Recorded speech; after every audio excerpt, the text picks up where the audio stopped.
Okay, so this message, I had two parts to it, and I didn't have the connector in the middle until yesterday. So I apologize if I'm a little bit discombobulated. It's also a bad asthma day, so if I'm talking and I cough, I am not sick, I assure you. I just can't breathe. It's fine. So the title of my message, and this is so perfect that Jessalyn is here for my first message. It's hashtag blessed. So for those of you who were at the women's retreat that one time, hashtag blessed. I originally had another title, but I just could not pass up the opportunity, and I didn't even know you were going to be here, so that's perfect. We're going to go ahead and pray, and then we'll get right into it. Father, we just thank you so much for this time that we have together. We are just so thankful to be able to meet in your presence and to receive from you and to hear testimony and to give back to you, Lord, in terms of worship and our tithes and offerings. And we're just so thankful that we can receive from you and get our cups just more than overflowing for the coming week. And we just ask that as I speak, Lord, that your words would come through, that what you want to portray comes through, and that anything I say that may be not of you or just of me, Lord, that would just fall down to the ground and not be picked up. Amen. So we're gonna go through.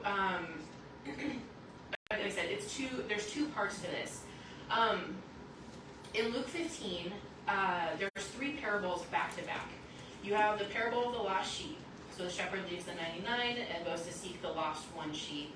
You have the parable of the lost coin. The woman has 10 silver coins, loses one, stops everything, looks for it, finds it, and celebrates when she finds it, invites friends over. Probably spent those coins that she had to invite her friends over to celebrate, finding the one that she lost. And we have the parable of the lost son. The man has two sons. One leaves for what he believes to be better life, scorning his father in the process. But he returns after realizing his error and suffering a little bit for it, and the father welcomes him back with open arms. And all three of those are back to back to back. And in Luke 19:10, it says Jesus came to seek and save the lost. Right? So, how many of you have seen Sound of Freedom? Yes. Who went to go see it? Okay, if you have not seen it and you are planning to go see it, there are major spoilers ahead. So if you don't want to know the spoilers, tell your neighbor, I don't want to hear the spoilers, and cover your ears and they'll tap you when I'm done. Does that sound fair? Okay, we're moving forward. We get introduced to somebody named Tom Ballard. Now, actually, before this movie ever came out, I actually followed Tom Ballard on TikTok. So I don't know, I had no idea that it was the same person until I went to go see the movie. And I unceremoniously elbow my husband in the middle of the theater going, I follow him on TikTok! So, Tom Ballard, he works for the State Department. He works for to capture people who propagate child trafficking. So I have to be careful what words I use, only because this goes out on the internet and I don't want it taken down. But he goes, he captures the bad guys, right? And inadvertently, through one of his operations, he ends up saving this boy, and this boy says, can you please save my sister? So his sister was also taken and trafficked as well. And then he meets the boy's father. And the boy's father says the same thing, if you're a father, how would you feel? And so Tom says, okay. And he goes to Colombia to try and bring her back. They set up an operation and end up rescuing over 50 children, which, praise the Lord, right? You rescue 50 kids from all of that. That's amazing. And when the children realize that they've been set free, their celebration is, he's then told, this is the sound of freedom. And the movie could have ended right there. Yeah. And it would have been amazing. This is the sound of freedom, is children celebrating that they have been saved. And I'm going to get emotional because this is a very tough topic to deal with, right? Yeah. But the young girl that he intended to rescue is not in their number.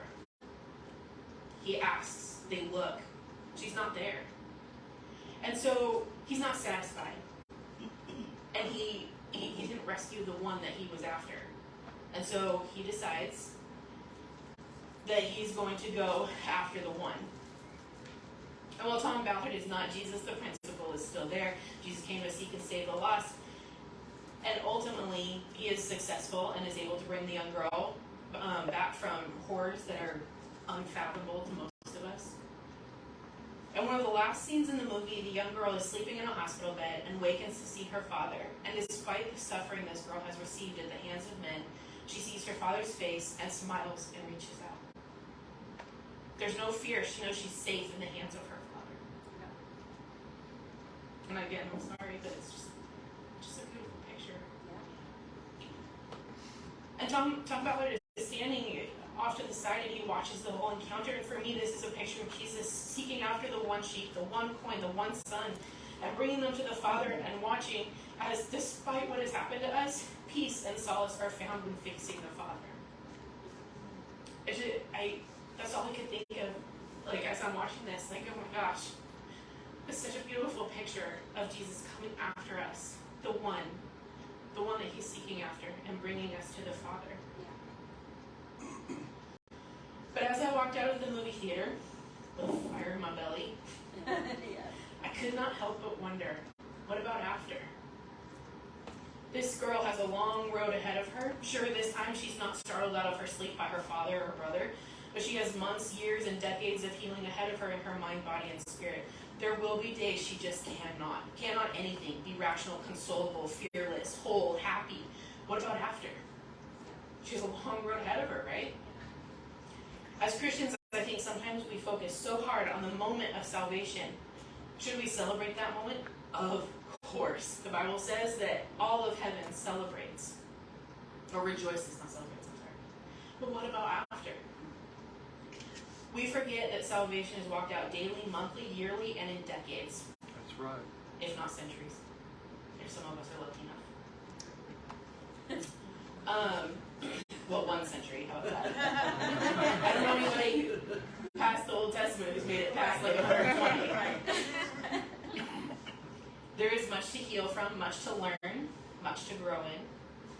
What happens after the day of salvation? What happens to the new Christian? What happens to us? Maybe we've been walking with God for a really long time.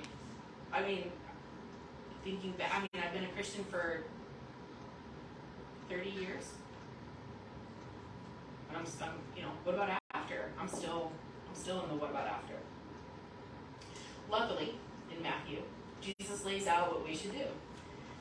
So, before this text, Jesus has been baptized, or he's been in the wilderness, he's been baptized, he calls the disciples to come follow him, and they do. And to me, doesn't that sound like the day of salvation? He's called the disciples, they've come to him, he's done healings, they're starting that journey out together, and Jesus kind of looks around and goes, okay, we've got to lay out what's before you. How do you be a Christian, right? And he delivers the Sermon on the Mount. So we're gonna start with the Beatitudes. I don't have time to go through the whole Sermon on the Mount today. I barely have time to go through the Beatitudes, if I'm being honest. Does anybody remember in the late 90s, the late 1900s, as my kids would say? That one stings. In the late 1900s, does anybody remember that the Beatitudes were the thing to talk about, to study, to learn? And there's books written about one Beatitude. So I recognize this is a very hefty topic that has a lot to it. We're going to kind of gloss over the top of it, but just know there's a lot to this that we just can't cover. We could spend literally years studying this and still never get to the end of it. All right, so if you want to turn in your Bibles or open it up on your phone, Matthew 5, we're going to read verses 1 through 12.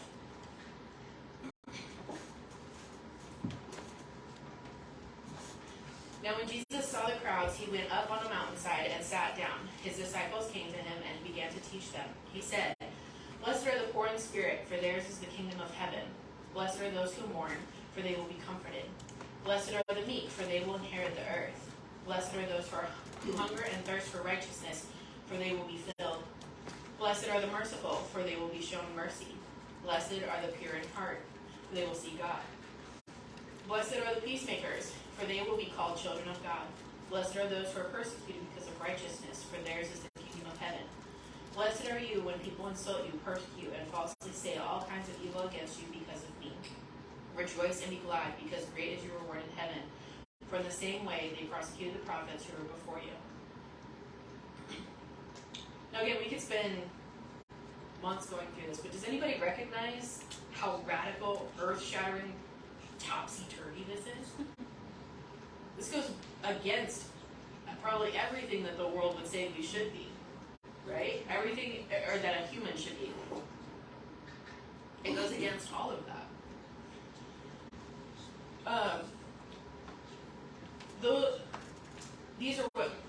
These are not what makes us a Christian, but if we are a Christian, this is what we should be turning into. What Jesus is turning us into. This is part of the sanctification process. Which, can I just say, our pastors driving cross country with their kids is a sanctification process. Good on them. I can kind of drive to Oregon with our kids. But are you there yet? Or are we there yet? That's driving me. Yeah. We'll get there when we get there. Now I know how my parents felt. Okay, so we're gonna break some of this down.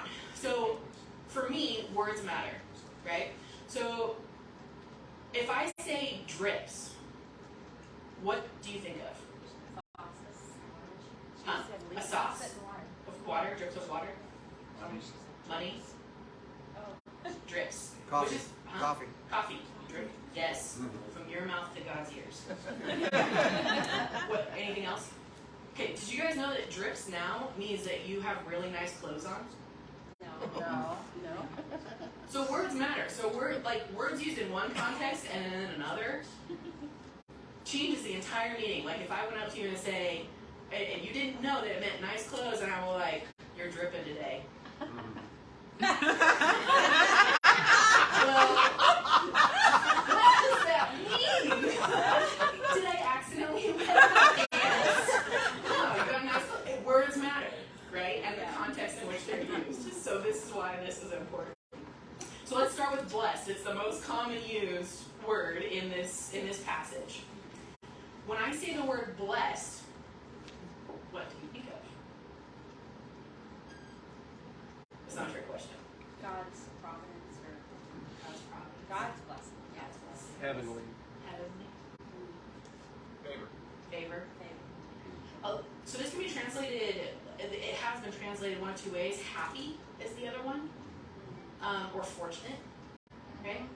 So those are the two ways that it's typically translated. Blessed, happy, fortunate. And happy is not necessarily a bad word for that. But the word in Greek, and I'm going to butcher it because I'm not Greek, so if you speak Greek, I am so sorry now. But makarios is the word blessed. And it's not the same blessed that's in the Old Testament, because that's a different language with a different meaning behind it. And the closest translation to English is blessed or happy, but happy doesn't just mean a good mood. So I don't know about you, like I am not always happy. But it's just the way being a human is. But this word, and it intentionally is used. This is the word, it's an adjective. It was used to describe the gods that lived on Mount Olympus. This is what they were described as. And it means they rested in the privilege of divine power. I'm going to say that one more time. They rest in the privilege of divine power. So we could take out blessed in every single beatitude and say, rest in the privilege of divine power when this happens. Rest in divine power when this happens. And even like these gods on Mount Olympus, even when things went awry, they could rest in the hope that they had divine power. And I really believe that this is God's way of saying, rest in my divine power when these things happen. Okay? So poor in spirit. Some of these are going to kind of get glossed over because they're relatively straightforward, but some of them words matter, and some of them I'd like to go a little more in depth. But poor in spirit. When you're at the end of yourself, when your tank is empty, when you have nowhere to go, there's no spirit fingers left, or whatever you want to put in there. When you come to the end of yourself, when you look around and you kind of go, man, I don't know where to go from here. That is the moment that we are blessed, that we rest in divine power. Those who mourn. Now, why is mourn important? This is one of the ones I got kind of stuck on. Why do you think mourn is an important thing? Yeah. there's two things, there's two avenues that I see this being really important in. The closer we get to Jesus, the more we're seeking after him, the more aware we become of the pain in the world around us and the reality of our own sin. When we look at our sin and are sick, when you look at the pain and the heartbreak, the world around you, and you feel broken, let yourself grieve. Not letting ourselves grieve and be broken leads to anxiety and anger, and the promise is comfort. So letting ourselves kind of marinate in that is a moment where we rest in divine power. And I will say, when it comes to sin, there are days where I feel like I'm doing all right. And maybe you're in that place where you're like, I'm doing okay. A lot of issues that I had before I'm not dealing with now. But I would ask you to check yourself the way I check myself. Did I crest the speed limit today? If it's 35, did I go 36? Yep. Well, I'm not perfect. There it is. Yeah. Now I will be totally honest, I stayed well above the speed limit the whole way here. Just being honest. But to kind of, when you feel like you're in that place, and not to celebrate when you've made breakthrough, when you've had that, oh my gosh, this is awesome. An easy one is like a recovering alcoholic. You're like, man, I'm doing better. Every day I'm doing better. This is awesome. It doesn't mean you don't celebrate that. But there are still other areas to work on, right? So the minute I'm like, yeah, I'm doing all right today, I sped. Never mind. Okay, I still got work to do. I still got a ways to go. But the other thing is when we look out around the world, and for me, I'm constantly put in the middle of this. As a nurse and with the job that my husband and I both have, and the people that we surround ourselves with, you look out and you see hurt, you see pain, you see suffering, you see evil in the world at all times. And that can be daunting, and it can make you anxious, right? It can make you kind of wonder where everything, like, wait a minute, where is this going? And to allow yourself to mourn the state of the world is okay. It's all right. Let us sit in it, because there we can rest in his divine power. This next one is the one that, for me, for the longest time I really struggled with, but blessed are the meek. And this is one where words matter. Because I don't know if you know me very well, but meek is not in my repertoire of adjectives. This is not something that people describe me as. Meek is not something that I am, right? You can ask my husband if you don't believe me. Meek is not something I am not mousy, I'm not quiet, I'm not somebody who's going to sit in the corner and just be, okay. That's not how I operate. And so for God to say, blessed are the meek, really, I was really wrangling with that one, because I will never be that person. I will never be the person who's mousy in the corner. It's just not how I work. Well, so now what? If that's an unattainable thing for me, what am I going to do? And do you guys know who Jordan Peterson is? Yep. Okay, so he did some research on this, and then when I heard it, I did my own research, because I don't take people's word for things when it comes to stuff like this. I want to make sure that they are speaking truth, just like if I'm reading from the Bible, I expect you to go back and read and make sure I didn't mess something up, right? Don't just take it for face value. But the word meek in Greek is praus, and what it means is strength under control. Have you ever been in the room with a sniper? I'm going to guess no. Well, you might be at some point. They weren't sniping at the time, so you may not have known that you were in the room with a sniper. I have actually, before my husband and I met, I went and had Friendsgiving with some people, and we were all hanging out together, like coworkers and their friends and things like that. And there was a gentleman standing in the corner. Him and his wife were there celebrating Thanksgiving with us, and there was something about him. I was like, there is just something about this guy that is not uneasy, but there's just something about this guy that's different, and I couldn't quite place my finger on it. Come to find out, he's a sniper. And these are men and women who are incredibly skilled at patience. They're incredibly powerful individuals. They have so much capability to do harm, right? But they have a quietness and a stillness about them, and they are under control. Like, they're not out there sniping at the time, like Tom said. He wasn't sniping at the time. I didn't know. That's a good thing. That is strength under control, right? The other example, there's multiple examples in the Bible, but my favorite one is Jesus in the wilderness. Satan is standing right there saying, I will give you all of this. And he's like, well, it's not really yours to give, and, it's fine. But Satan tells him, you have the capability of pulling in all of the angels to save you, to rescue you, to do all of these things. Now, if that's not power, I don't know what is. He has all this capability, and what does he say? No, that's not the plan. That is not the action I'm supposed to be taking right now. He has strength under control. Which, could you imagine if he had? I would love, I can't wait to see Jesus command the angels. It's going to be really interesting. But, like, strength under control. Now that I can identify with. That version of me. I can say, okay, I know I have the capability of doing a lot of things, but it's under control.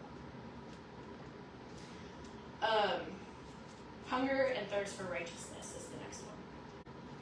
And I love that that he does not say, blessed are those who are righteous. Because we're not. we're not. Righteousness is not some ethical or legal standing. It is a right standing relationship with God. It's a relationship. And in doing a little research, can you name some people who are considered righteous in the Bible? Abraham? No. Noah? Moses. Moses? Enoch. Is that what was it? Enoch. Jesus. Jesus? You know who else was considered righteous? Lot. Sorry. Like that took me a second. How? Lot was considered righteous. Genesis 19 and 2 Peter 2 talk about how Lot was considered righteous. We know this man lived in Sodom. When I lived in Seattle, I called it Seattle and Gomorrah. Right? So he's surrounded by evil. Living in Seattle, I was surrounded by evil. Oh, yeah. Like, no matter where I looked, there was evil there. So I can only imagine, because God's not raining brimstone down on them, sulfur and brimstone. I can't imagine what Sodom was like. Like, it boggles my mind. So, we know he did bad things. We know his family did bad things. That's all in the Bible. I'm not going to read that.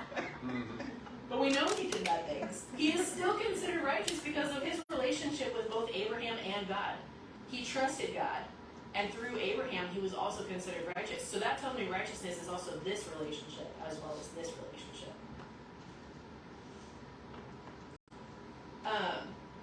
If it was an ethical or moral standing, then Lot fails.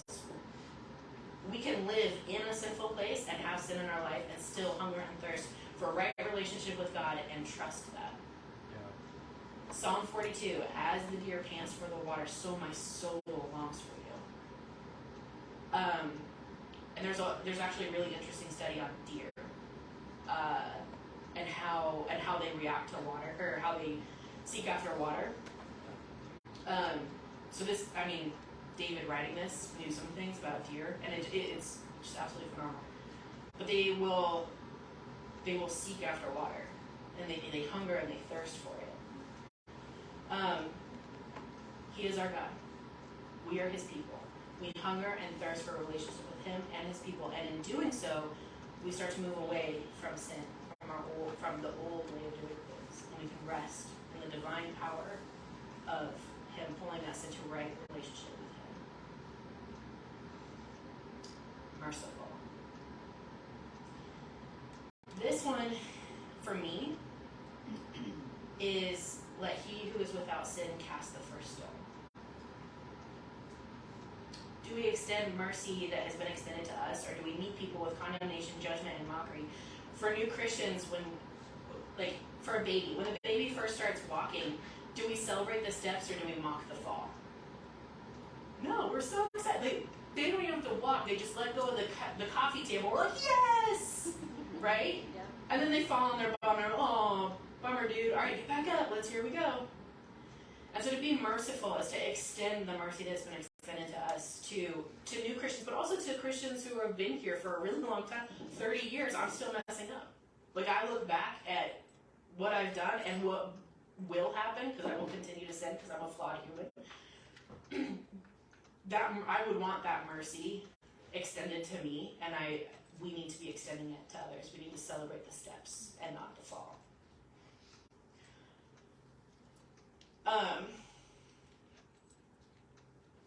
So sorry, I just want to make sure. Is there anybody out there? Yeah. Okay. There is. Yeah. Okay. The reason I'm double checking is because this happened last week, and so I'm going to share it really quick. But there was a gentleman who came in, was sitting in the back, and was very nervous. And my husband and I were sitting out there for that Sunday, and he was very nervous. And you could tell it had taken everything within him to get here that day. Everything within him. And he's sitting there, and you can tell he's kind of shaking a little bit, and he's holding his coffee, and it's iced, so I can tell he's shaking because the ice is in the cup. And he's sitting there, and he turned and looked at me, and he goes, "Am I allowed to take my drink in there?" I said, "Absolutely. Please, take your drink in there." He goes, "Oh, I didn't, I walked in with it, I didn't know if it was allowed," and I was like, "It's absolutely allowed, please take your drink in there. Go, enjoy the service." He goes, I want to be closer to God, but I hate church. And I said, "That's fair. Like, a lot of people have been hurt by people in the church. Not Jesus, people in the church. There's a difference. You can't combine them." Yeah. So you can tell he's been deeply hurt. And he walked in and he sat here for a little bit, and he walked back out and he said, "There's too much laughing here. I don't know what to do with it." And he walked out. Laughing. And I was like, oh my gosh. Now for me, yeah, that's disappointing he left. I wish he had stayed. I wish you guys had gotten to meet him and talk with him and interact with him and show him that, yes, please come in. You're welcome. Hurt people. It happens sometimes, but you're welcome in. But for me, I was like, you know what, God, you're going to take care of that. He took the baby steps today. He let go of the coffee table. He walked into a church, which he may not have done for years. Yeah. That's awesome. Amen. Yeah, he walked out. But I'm not going to bemoan the fall. He took baby steps, and that's all that matters to me. Amen. Right. Okay? All right. Pure in heart. Sorry. Pick up the pace a little. Pure in heart. This one for me is also toddler related. God is calling us into transparency. We can't hide anything from him. If you've ever played hide and go seek with a toddler, you know how this works. Right? Yeah. We, like, in that scenario, I am the figure of God, and my poor little nephew or niece is definitely me, and they're just laying in the middle of the floor hiding like this, and, "Okay, come find me." Got it. But you have to go through the show of, you got to play the game right for them, right? But the other thing this is so recently, they had to leave to take my other daughter to work, so I can say some things, and they're not going to be embarrassed. My youngest broke a glass. This was like probably a month ago now. She broke a glass by accident. It is what it is. And my husband goes, "You have to go tell Mom." So her bio mom is Mom, and I'm Mom. So you have to go tell Mom. What? I don't want to tell her. You tell her. No, you have to go tell her that you broke the glass. And he's like building it up as this big thing. And I was like, oh man. I don't know what's going to happen. But you have to tell her. I'm not going to tell her. You have to tell her. So she comes and finds me in the bedroom. And she's sitting there. She's like, "Mom." And again, she's shaking. "Mom, I broke a glass." I'm like, "Oh my gosh, are you okay?" And she went, because that's not the answer she was expecting. She was expecting me to go, "What? Why would you do that?" And that was her expectation. And so I imagine they're going to, like, my husband is not Satan, but Satan fills that role of, "Oh, you better not, you're gonna have to." He's actually delightful if you've never talked to him. And one of the most tender-hearted people I know. So I feel like Satan and other people kind of fill that role sometimes. Like, no, shh. Like, it's gonna be so bad. And when we finally come shaking and trembling to the foot of the cross and go, "God, I messed up again." He goes, "Are you okay? Are you gonna be okay? Like, this is okay. This is what, no, yes, please." And so the pure of heart, God is calling us to transparency. So my question is, what do you do when you blow it? Do you run to God or from Him? If we are pure in heart, we know we cannot hide, and we run to Him in our distress. God is never close enough, ever.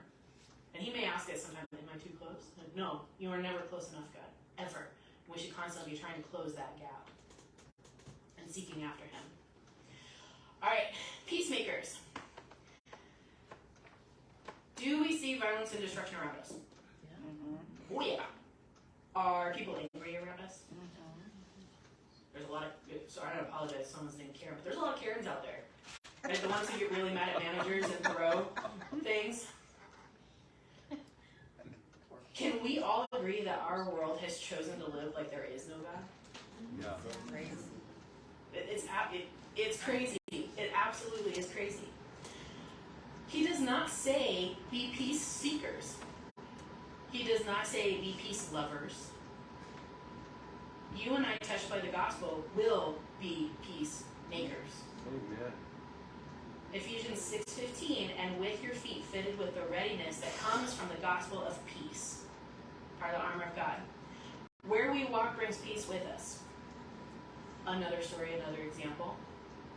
I work with a physician he's a delightful man. And there was something that was needed to be available to him, and it was not, and he was having a bad day. He's not normally like this. But all of a sudden, he's freaking out. He's doing all the things. And his poor nurse that was working with him is new. I am not a new nurse. She's new. And she's like, I don't know what to do. I don't know what's going on. Wait, hold on. What do I do? And I stepped in and I just said, it's fine. We're missing paperwork. We're going to make more copies. That easy. That simple. Us being the person that steps in and says, it's going to be okay. It's going to be all right. And here's why. Because of the gospel. This also means we have to share the gospel where we're at. So putting the flyers in the mailboxes, you're sharing the gospel where you're at. You're pulling people in. Sitting, like, making it evident that you're a Christian and this is how you're going to live your life, and people will come to you. At my new place of work, people are already coming to me, not with work issues even. They're coming to me with personal issues of, I don't know what to do, and you seem to know where to go to find the answers. That's been said to me on 3 separate occasions. Yes, I do, actually. Step into my office. Let's chat. So, bringing that peace, your feet are shod with the gospel of peace. Own that. Take it with you. Be the peacemaker, not a seeker, not a lover, but be the peacemaker. Persecuted because of righteousness. I'm going to be totally honest. We do not suffer from persecution here in the United States. Yet. We may think we do, but we don't. So I know Pastor Josh has been to China. I went and did work in Vietnam. I was there for months. My guise was that I was there as a nurse, which I was. I worked as a nurse there. But we were there to also meet with the underground church. Don't tell Vietnam. So we were there to meet with church. We had to smuggle in our Bibles. Boy, was that an experience. This is my own Bible, and I'm having to smuggle it into a country. Like, that was an experience I'll never forget. But the day before we arrived, there are certain churches that are sanctioned, and there was a priest who had stepped out of line with what the state had sanctioned. And he had been preaching the gospel. They came and arrested him with 400 troops, tanks. I can't remember everything. I wasn't there, so it was just relayed to me. It was on the news. But they came and arrested him, and he's been in jail this entire time, and this was 11 years ago. Like, he's been in jail this whole time. We are not persecuted. We're not being jailed for our faith. And then Pastor Josh being in China, I remember a story he was telling me. He was like, yeah, we were baptizing people in like little kiddie pool in someone's apartment, and we were watching the water slosh over, and their floors are just like, I don't know if you've ever been to a third world country, but their floors aren't sealed the way ours are. there's gaps in the floors. And he's like, I really hope the water doesn't slosh down into the apartment below when they come up and investigate. Well, what are you doing in here? Like things like that. Like, we don't have to hide that. We can go baptize people over at Lake Wilderness if we wanted to. We're not going to get in trouble for it. So we're not persecuted yet. What we do live in is a very acidic environment to Christianity. We're blamed for a lot of things, and we are insulted. And that's the second part of that. Is, you know, blessed are you when people insult you, persecute you, and falsely say all kinds of evil against you because of me. Yeah. We are insulted, but we can rest that the kingdom of heaven is ours because of it. In my opinion, that's worth it.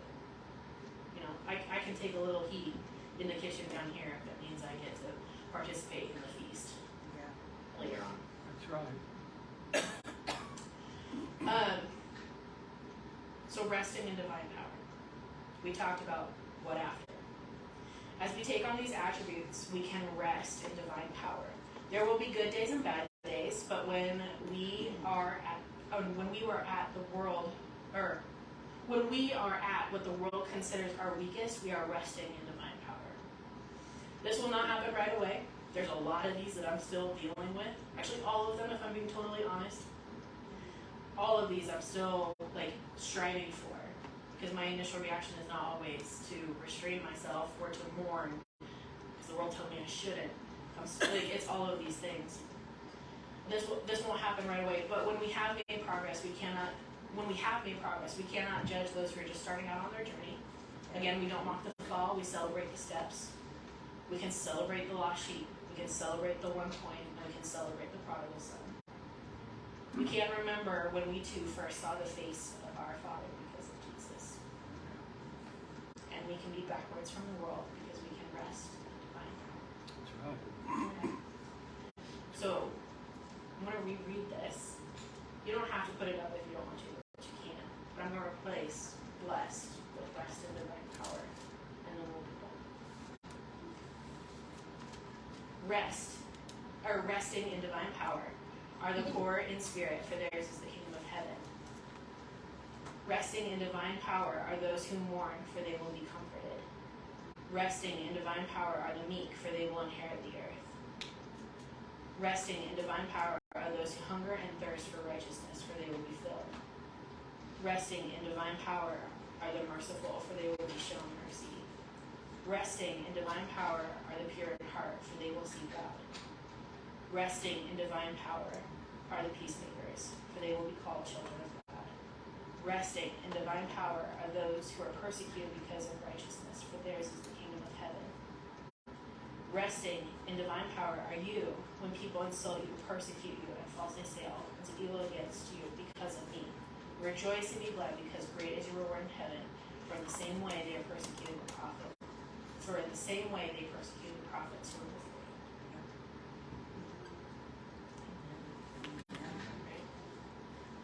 Alright, I'm going to pray. I want to get you guys out. Father, we thank you so much for this time that we've had together to dig into your word and to learn and to learn more about who you want us to be.